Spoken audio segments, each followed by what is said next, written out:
오늘 함께 보실 하나님의 말씀은 고린도전서 15장입니다. 신약성경 고린도전서 15장.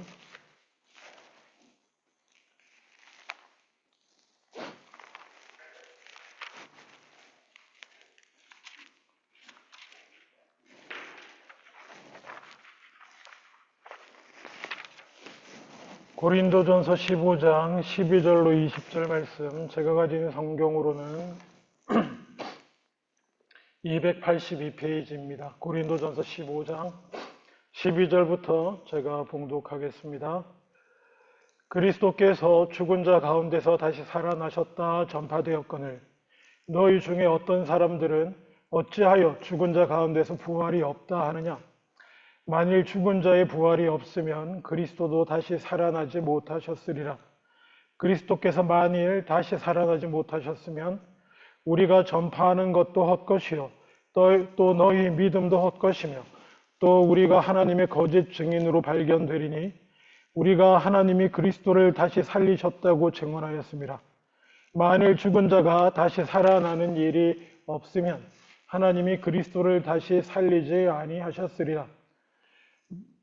만일 죽은 자가 다시 살아나는 일이 없으면 그리스도도 다시 살아나신 일이 없었을 터이요 그리스도께서 다시 살아나신 일이 없으면 너희의 믿음도 헛되고 너희가 여전히 죄 가운데 있을 것이요 또한 그리스도 안에서 잠자는 자도 망하였으리니 만일 그리스도 안에서 우리가 바라는 것이 다만 이 세상의 삶뿐이면 모든 사람 가운데 우리가 더욱 불쌍한 자이리라. 그러나 이제 그리스도께서 죽은 자 가운데서 다시 살아나사 잠자는 자들의 첫 열매가 되셨도다. 아멘. 부활절 설교를 해야 할 때마다 1년에 한 번씩은 꼭 해야 되지 않습니까? 이 교회에서만도 17번째인 것 같은데 부활절 설교를 할 때마다 본문을 정하고 그리고 특별히 제목을 정하는 것에 참 많은 고민을 합니다. 매년 부활절은 다가오잖아요. 제목을 어떻게 정할까? 이번에도 고민을 좀 했습니다.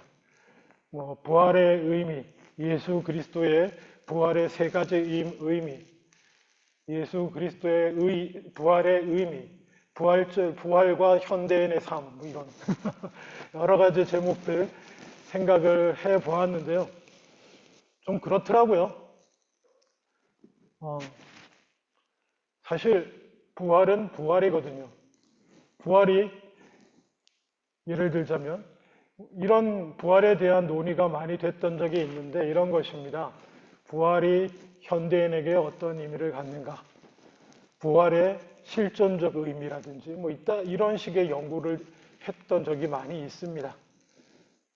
근데 그건 왜 그랬냐면 부활은 사실이 아니기 때문에 의미만 찾으면 된다 라고 하는 생각들로 그런 일을 많이 했던 적이 있습니다. 아니, 죽은 사람이 어떻게 다시 살아나? 근데 성경은 귀한 책이고 우리 구원의 메시지가 있는데 그 부활하셨다라고 하는 것이 갖는 의미가 있는 거야. 그래서 이런 표현도 조심해서 쓰셔야 됩니다. 부활신앙이라는 말을 가끔 이렇게 기록물이나 이런 데서 보는데요.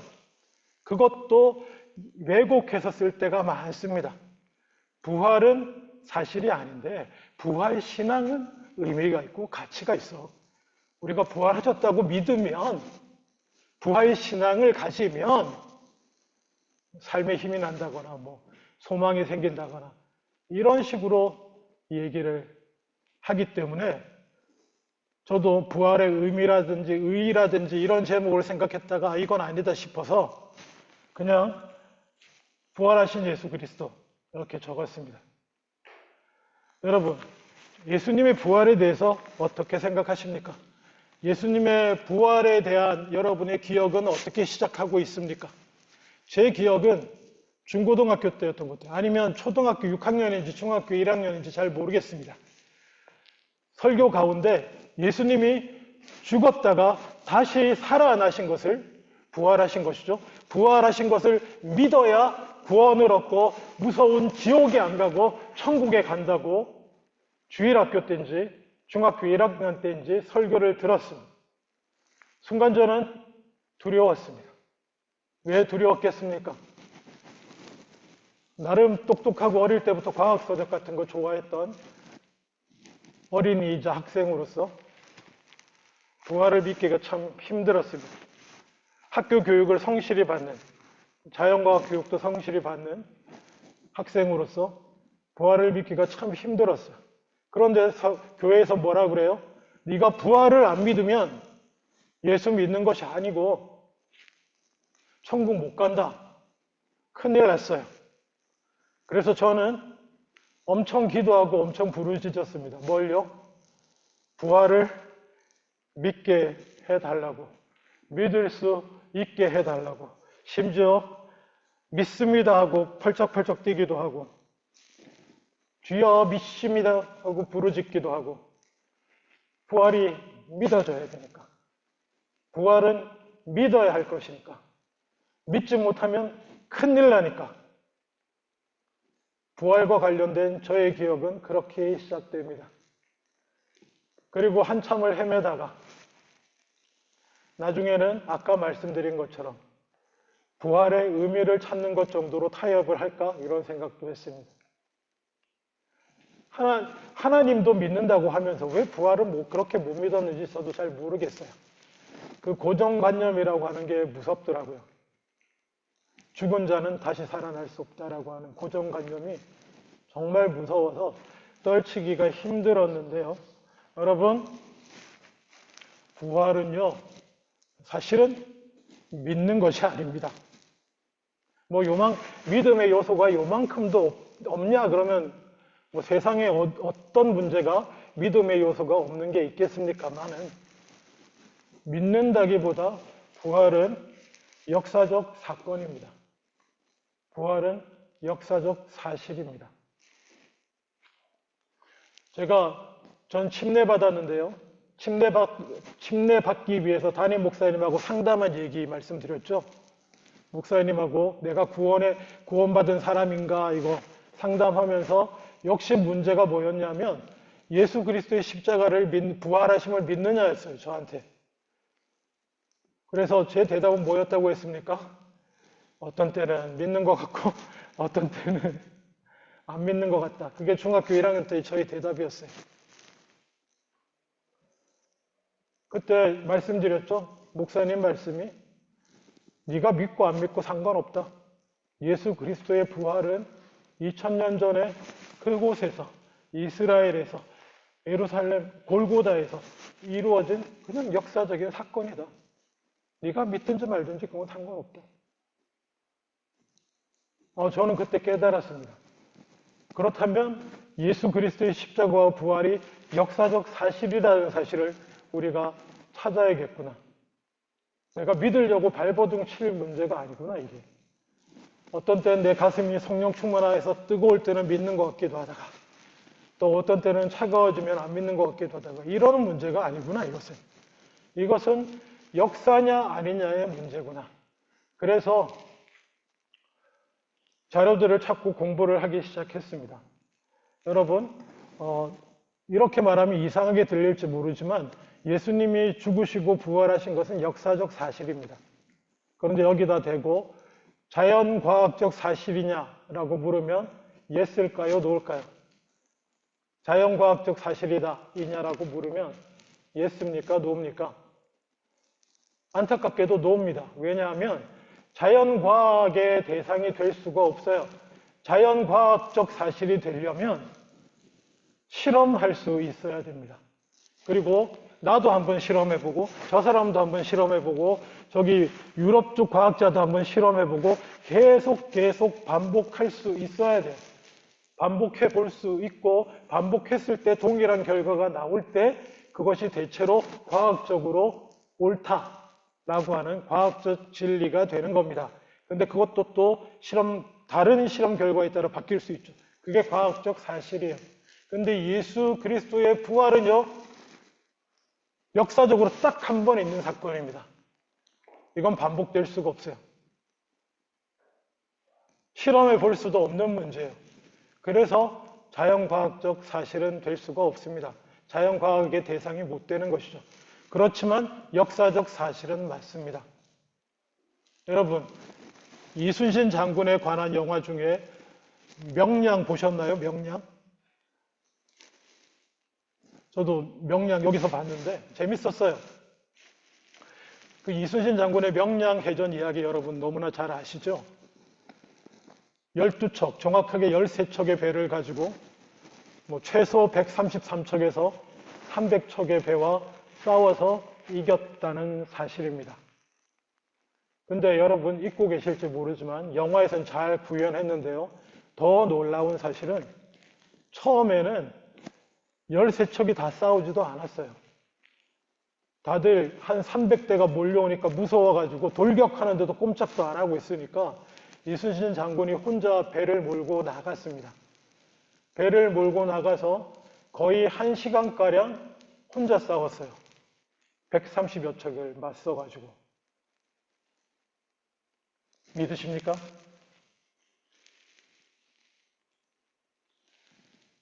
그냥 들으면 역사학자들이나 해군 사학자들이나 해군 관련 사람들은 말도 안 된다. 이건 전설이다. 신화다. 이렇게 얘기했었어요. 근데 그렇게 말할 수 없습니다. 왜 그렇습니까? 기록에 남아있거든요. 이순신 장군 본인이 승리하고 쓰신 난중일기에도 꼼꼼하게 그날의 전쟁이 어떻게 싸워졌는지 꼼꼼하게 나와 있고요. 그래서 명량하고 한산까지는 영화 만들기가 참 쉬웠답니다. 왜냐? 이순신 장군님이 전쟁 끝날 때마다 다 기록해 놨거든요. 난중일기에. 근데 제일 마지막 영화 노량해전은 영화 만들기가 너무 힘들었대요. 이유가 뭘까요? 이순신 장군이 그 전투에서 전사하셨거든요. 노량해전에서 전사했기 때문에 기록을 안 남겼어요. 옛날처럼. 다른 해전처럼. 그래서 상상이 많이 들어간 전투가 됐고 이순신 장군 본인의 기록보다 살아남은 사람들의 증언과 기록들을 가지고 영화를 만들게 된 겁니다. 여러분, 13척이 133척, 최소 300, 이것도 원래 한 300 몇십 척이라고 했는데 사람들이 하도 말도 안 된다 그래서 아마 133척으로 한 번에 나와 싸울 수 있는 배수는 해협도 좁고 하니까 아마 133척쯤이었을 거다. 뒤에 보급선하고 합쳐가지고 330척이었을 거다. 이렇게 한 거예요. 그리고 심지어 이것도 너무 말이 안 되니까 일본 쪽의 배들은 아마 작았을 거다. 배에 올라타기 위해서 빠르고 작은 배들로 몰려들었을 것이다. 이렇게까지 얘기하는 거예요. 근데 그럼에도 불구하고 부인할 수 없는 사실은 명량에서 이순신 장군이 13척을 가지고 그 일본군 최소 133대, 더 줄일 수는 없어요. 어떤 학자도 더 못 줄입니다. 그래서 330대까지 싸워 이겼다는 것은 역사적 사실로 남아 있습니다. 과학적 사실이냐고요? 아니요. 역사적 사실입니다. 뭐가 남아 있습니까? 일단 기록이 남아 있습니다. 이순신 장군 본인의 기록만 있나요? 본인의 기록 남아 있죠. 또 뭡니까? 꼬박꼬박 보고를 올렸기 때문에 왕한테 올라간 그 전투 보고서 자료들 남아 있죠. 그리고 끝나고 역사를 정리한 역사 자료들 남아 있죠. 그래서 도저히 말도 안 되는 것 같은 이 승리가 아무도 부인할 수 없는 역사적 사실이 되는 것입니다. 거기다 한 가지 추가하자면 이순신 장군의 거기에서 명량에서의 승리가 없었다면 조선은 역사에 없을 것입니다. 이미 육전에서는 거의 이기지도 못하고 있는 상황이었는데 마지막 보루 남쪽 해안선을 따라 일본군들이 한양으로 직통할 수 있어요. 배를 타고 가면. 그리고 보급도 할 수 있고. 그걸 못하게 이순신 장군이 막고 있어가지고 조선이 생명줄을 유지하고 있었는데 원균이 말아먹는 바람에 그게 끝장난 거예요. 그래서 이제 조선은 끝났다 하고 대함대를 이끌고 서해를 통해서 한양으로까지 보급하면서 올라가려고 달려드는 일본 해군을 13척으로 막은 겁니다. 그리고 조선이 역사에 남았어요. 이런 것들을 역사적 사실이라고 합니다. 예수님의 부활도 그렇습니다. 우리가 예수님의 부활을 이해해서 믿나요? 이해해서 믿지 않습니다. 과학이 발달한 현대에 살고 있기 때문에 우리가 이해 못하나요? 아니요. 예수님 시대에도 죽은 사람이 다시 살아나는 건 이해할 수 없는 일이었습니다. 우리가 알다시피 많은 제자들 중에, 특별히 제자들 못 믿었잖아요. 성경 기억하시죠? 무덤에 달려가 본 사람들 달려가지 않았지. 무덤에 마지막에 가본 사람이 누굽니까? 여자들. 예수님 시신 마무리 하려고 무덤 문 누가 열어줄까 이렇게 고민하면서 갔다가 빈무덤과 부활하신 주님을 목격하고 놀라서 달려와서 제자들한테 얘기했을 때 자신들과 늘 함께하며 예수님 섬기던 여자들이 달려와서 처음 보는 여자들도 아니에요. 같이 예수님 따라다녔던 신실한 사람임을 누구나 알고 있는 그 여자들이 달려와서 무덤이 비었고 예수님 다시 살아나셨습니다 했는데 제자들이 믿었습니까? 안 믿었습니까? 안 믿었어요. 확인해 보려고 그나마 달려간 사람이 있긴 했지만 베드로나 요한은 믿을 수 없는 일이었어요. 그 자리에 없던 도마는 나중에 만져봐야 믿겠다라고 얘기할 정도였습니다. 그때도 도마가 그 자리에 있었는지 없었는지 저도 정확히 기억은 안 나지만 도마는 만져보고 믿겠다고 했어요. 도마도 믿을 수가 없는 일이었습니다. 원래 부활이란 그런 것입니다. 우리의 경험 너머에 있는 거예요. 반복되지도 않는 거고요. 그럼에도 불구하고 제자들은 부활을 받아들일 수밖에 제가 믿는다는 용어를 쓰지 않겠습니다. 받아들일 수밖에 없었습니다. 왜냐하면 자신들의 눈으로 본 바요, 손으로 만진 바요. 그랬으니까요. 이해와 상관없이 그냥 눈앞에 경험되어지는 사실이었기 때문에 그렇습니다. 그래서 많은 사람들이 부활에 대해서 뭐라 그러고 심지어 교회 안에서도 부활에 대해서 수군거릴 때에 고린도전서 15장 3절에 바울이 이렇게 말합니다. 내가 받은 것을 먼저 너희에게 전하였노니 이는 성경대로 그리스도께서 우리 죄를 위하여 죽으시고 장사 지낸 바 되셨다가 성경대로 사흘 만에 다시 살아나사 게바에게 보이시고 게바는 베드로죠. 후에 12 제자에게와 그 후에 500여 형제에게 일시에 보이셨나니 그 중에 지금까지 대다수는 살아있고 어떤 사람은 잠들었으며 그 후에 야고보에게 보이셨으며 그 후에 모든 사도에게와 맨 나중에 만삭되지 못하여 난 자 같은 내게도 보이셨느니라. 아멘. 고린도전서는 바울이 쓴 많은 서신 중에 가장 확실하게 어느 누구도 바울이 썼다는 사실을 부인하지 못하는 성경을 비판하고 어떻게 하든지 성경을 까내리고 싶어서 난리인 학자들도 있습니다. 신학한다는 자들 중에. 그런 자들도 그 누구도 고린도 전서가 바울의 서신이라는 사실을 바울이 썼다는 사실을 부인하지 못하는 그 고린도 전서에서 바울이 고린도 교회 사람들에게 이렇게 말하고 있는 것입니다. 부활이 진짜냐고? 물어봐라 가서. 누구한테? 부활하신 주님을 만난 사람이 최소 500명 정도 된다. 당연히 교회의 지도자 베드로, 다른 12 사도들, 사도들은 그렇다고 치자.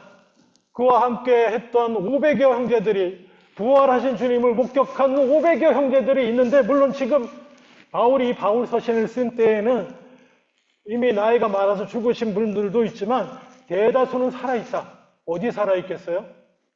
아무도 물어보러 갈 수 없는 저기 아시아 어디? 아니면 로마 땅 끝에? 아니요. 교회 안에. 이분들 다 어디 있어요? 교회 안에 있는 분들이에요. 고린도 교회는 아닐지라도 여러 교회 안에 아직도 그 500여 명 중에 많은 분들이 살아있으니까 물어봐라. 그리고 살아생전 주님을 뵙지는 못했지만 이 만삭되어 되지 못하여 난 자 같은 내게도 주님은 부활의 몸으로 나타나 보여주셨다. 부활은 그런 것입니다. 설명하는 게 아니에요. 안 믿겨서 어찌하든지 믿어야 구원 얻는다고 하니까 막 그냥 그러고 믿는 그런 것도 아니에요. 여러분이 믿든지 말든지 상관없어요. 그냥 부활은 역사적 사건으로 이렇게 존재하는 겁니다. 그리고 또 부활이 중요한 이유는 부활이 역사적 사건으로 이렇게 우리에게 역사적 사건으로 존재하는 이유는 그 부활 이후에 우리가 이렇게 예수 그리스도의 복음을 믿고 한국에까지 지구 반바퀴를 돌아서 한국에까지 복음이 전해졌고 한국에서 예수 믿는 사람들이 캐나다까지 와가지고 예수 믿고 있는 이 현실, 이것이 예수 그리스도가 부활하셨던 또 다른 증거 중에 하나입니다. 성경의 기록이나 다른 여러 사건, 역사적 사실들을 볼 때도 제자들을 이끌고 지도하고 인도하던 예수님이 반역자의 형태로 로마의 반역자의 모습으로 십자가에 달려 죽었어요. 그 반역에 연루되면 우리 한국이나 그쪽이나 반역에 연루되면 똑같은 죄로 다 죽습니다. 그게 제자들이 도망간 거 아니에요. 제자들이 도망가고 그리고 낙심하고 자기 일하러 고기 잡으러 다 돌아갔는데 어느 날 여러분 그렇게 잠잠해졌던 예수 그리스도의 하나님 나라 운동이 갑자기 예루살렘에 그 사라졌던 제자들이 나타나가지고요. 너희가 죽인 예수가 다시 살아나셨다. 예수님이 부활하셨다. 선포하면서 설교하고 다녔어요.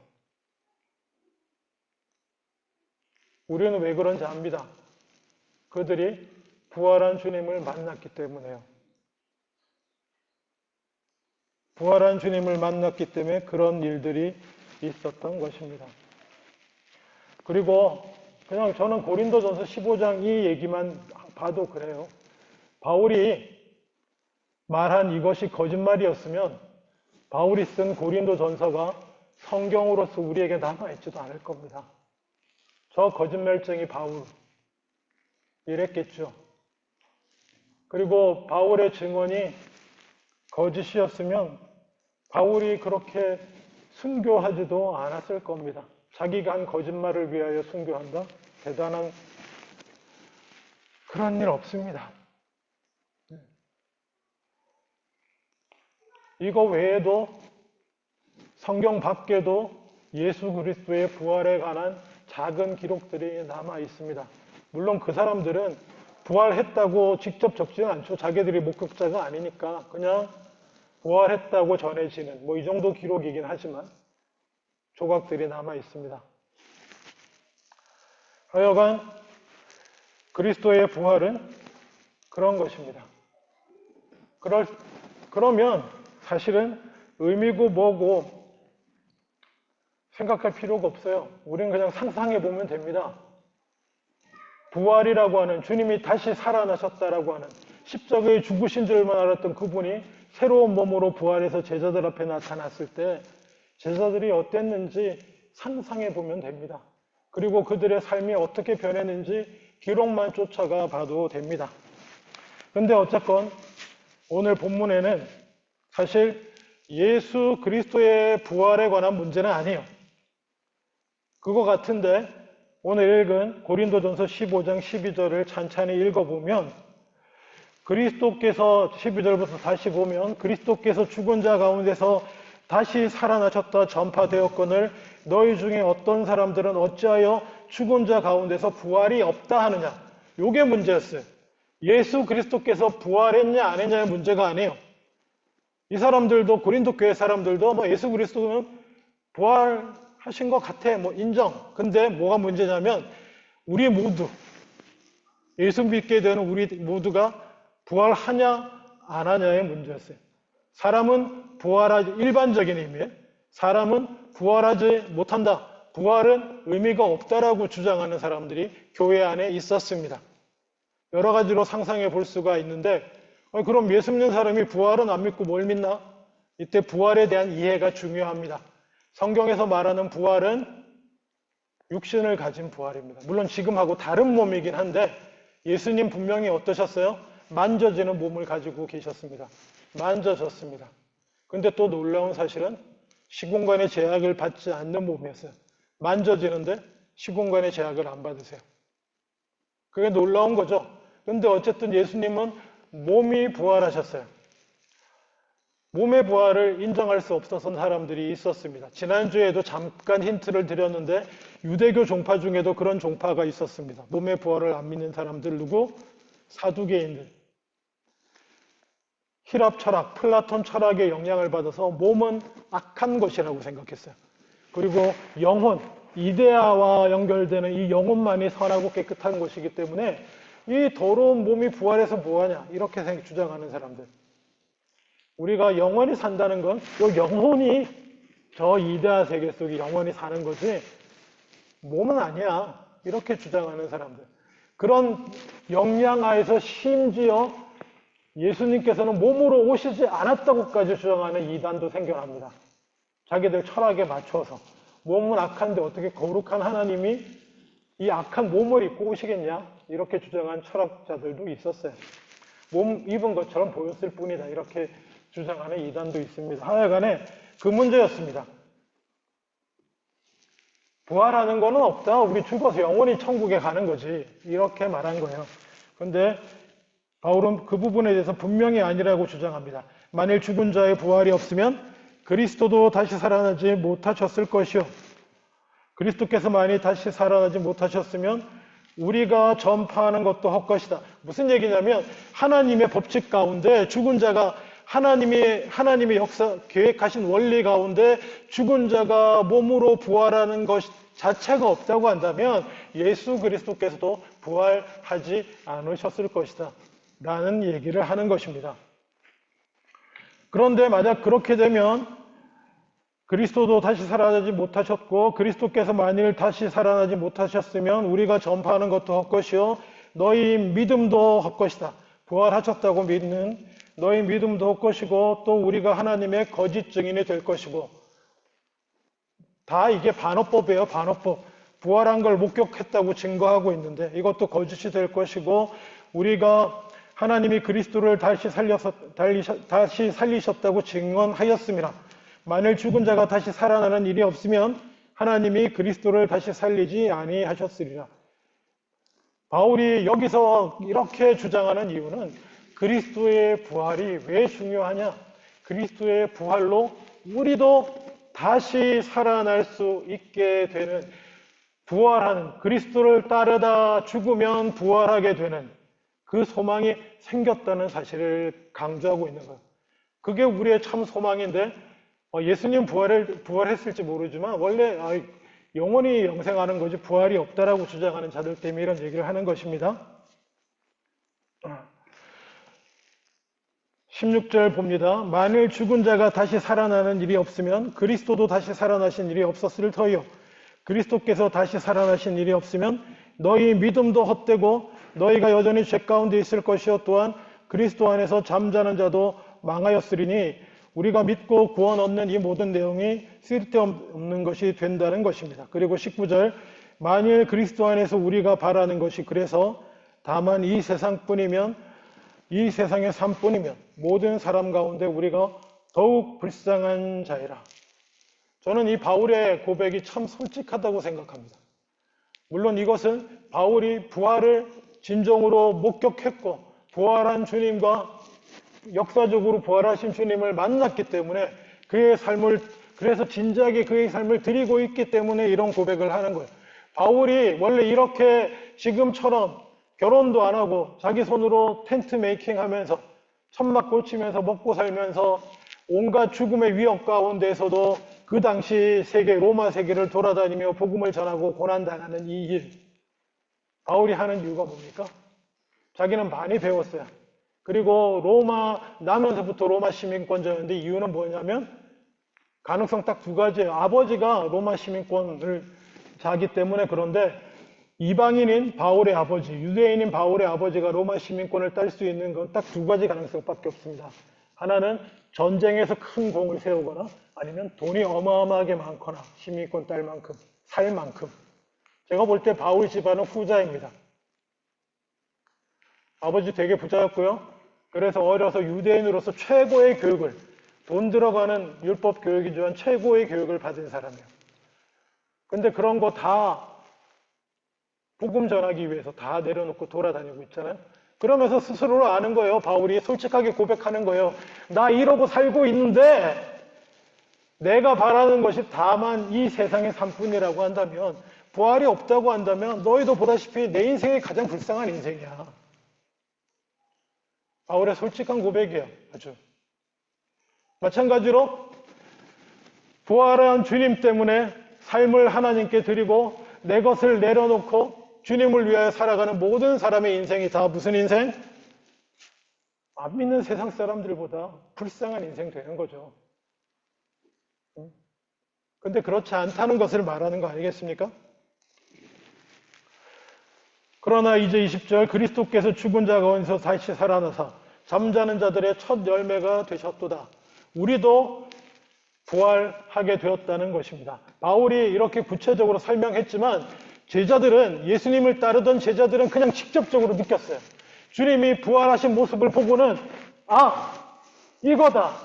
주님께서 지금까지 얘기하셨던 게 이거구나. 주님이요, 제자들한테 나는 십자가에 달려 죽을 것이고 죽었다가 3일 만에 다시 살아나야 될 것이라고 복음서를 찬찬히 읽어보시면 3번이나 얘기했습니다.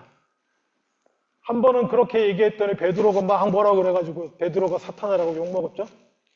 그 이후에도 애들 상태가 이 정도구나 싶으셔가지고 2번을 더 얘기를 하셨어요. 그래도 다들 아니겠지, 설마 긴가민가 이러고 따라가다가 예수님이 십자가에 달려 돌아가시니까 놀래가지고 다 도망간 거 아니에요.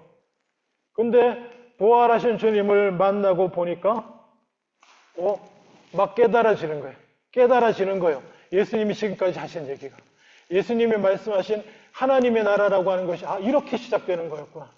이 로마를 뒤집어 엎는 하나님의 나라가 아니고 온 인류의 죄의 문제를 해결하시고 그리고 그를 따라서 하나님을 사랑하고 이웃을 사랑하며 십자가의 길, 자기에게 하나님이 자기에게 지우시는 십자가의 길, 자기 부인과 순종의 길을 살아가는 자는 우리 주님처럼 다 부활하는 거구나.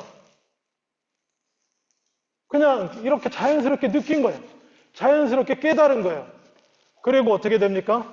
제자들의 삶이 다 바뀝니다. 지난주 열심당에 대한 얘기 했었죠. 그죠? 대표적인 열심당이 누구라고 했습니까? 제자들 중에 가슴에 칼 품고 다니는 독립운동하는 당. 하나님의 이름으로 로마를 폭력으로 뒤집어 엎자, 암살과 이런 거 하면서 독립운동하는 당이 열심당이라고 그랬잖아요. 예수님 제자 중에도 시몬이라는 사람이 있었고 가룟 유다도 아마 분명히 그랬을 것이라고 여겨지는, 그들 중에 감사하게도 시몬은 예수님의 부활을 목격할 수 있는 은혜를 입었습니다. 그래서 어떻게 됐습니까? 열심당이었지만, 젤롯당이었지만 그의 인생은 바뀌었습니다. 그의 인생은 바뀌어서 품고 있던 칼을 버리고 주님의 나라를 전하는 전도자로서 페르시아까지 가고 거기서 순교자로 인생을 마무리하게 됩니다. 근데 안타깝게도 주님의 부활을 보지 못한, 목격하지 못한 한 사람이 있습니다. 누구요? 가룟 유다요. 끝까지 자기 생각과 자기 연민에 빠져서 후회도 하긴 해요. 내가 스승님을 팔다니, 저 죄 없으신 분을 팔다니. 그랬으면 주님한테 가서 용서해 달라고 빌었어야지. 혼자 후회하다가 자살해버린 유다는 주님의 부활을 경험할 기회가 없었습니다. 열심당 유다로서, 젤롯당 유다로서 로마를 우리 예수님과 함께, 예수님의 권능과 함께 로마를 뒤엎고자 했던 그 꿈을 이루지 못하고 완전히 방향이 주님과 반대 방향으로 틀어져서 인생이 끝나고만 유다 같은 사람도 있습니다. 부활을 경험하느냐 못하느냐에서 삶이 갈립니다. 물론 성령의 역사가 필요합니다. 우리가 알다시피 부활하신 주님을 제자들 다 목격했어요. 다 만났습니다.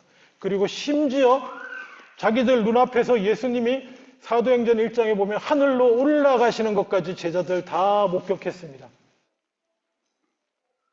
그런데 제자들이 뭘 할 수 있었나요? 아무것도 할 수 없었습니다. 모여서 주님 말씀하신 대로 성령이 임하시기를 기다릴 수밖에 없었어요. 역사적 주님의 부활을 경험하고 역사적 주님의 승천까지 경험하고도 아무것도 할 수 없었어요. 기도하고 성령이 임하셨을 때 비로소 아까 말씀드린 놀라운 역사를 일어나 나가서 죽음의 두려움을 물리치고 주님 부활하셨다는 사실을 증거할 수 있게 되었습니다. 말씀을 맺기를 원합니다. 여러분, 제자들의 삶을 보면요, 이들이 부활하신 주님을 만나지 못했을 때 어떻게 했습니까? 뿔뿔이 흩어졌는데 뭘 위해 흩어졌습니까? 자기 살 길을 찾아서 흩어졌습니다. 자기 먹고 살 길을 찾아서 흩어졌어요. 고기잡이 하던 자들은 다시 고기 잡으러 가고요. 이게 무슨 얘기냐면 부활을 경험하지 못하면요, 부활하신 주님을 믿음으로 만나지 못하면, 그리고 그 부활하신 주님이 자신의 인생의 모든 것이요 소망이 되지 못하는 사람은요, 인생에서 자기가 가장 중요해요. 자기가 가장 중요하고 자기 가족이 중요하고 자기 자식이 중요하고 자기 문제가 제일 중요해집니다. 그냥 그렇잖아요. 예수 믿어도 그래요. 제자들 예수 믿었어요.